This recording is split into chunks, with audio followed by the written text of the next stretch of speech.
kudret kara dağın katının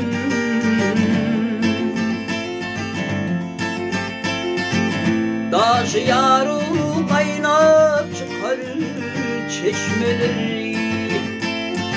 Kesmer kesmer kayalardan dinenle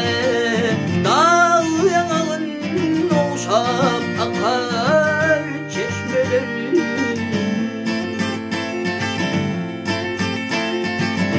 Bakar gelse baştan şeyli bir kafa Kenarına güller eker bir kafa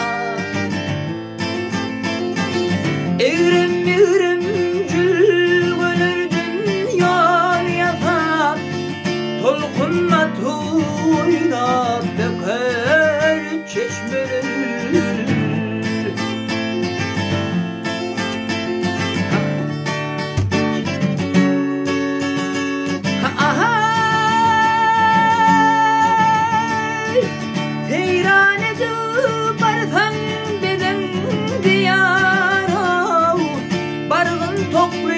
Çeşme har bulvudara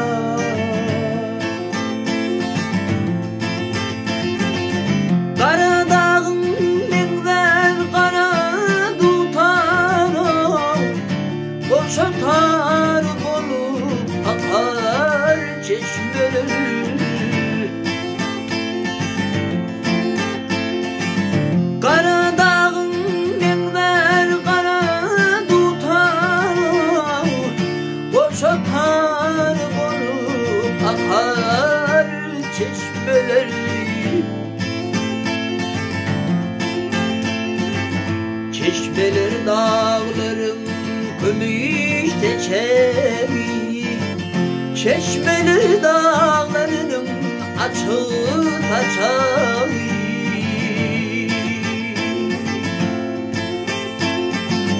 Şol taçağı tavdim edin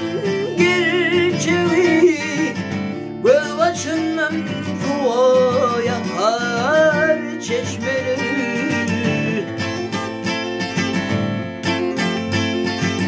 Çeşmeler, çeşmeler akar çeşmeler Peşne can arzu çeker çeşmeler Dağ yanağın oğuşap akar çeşmeleri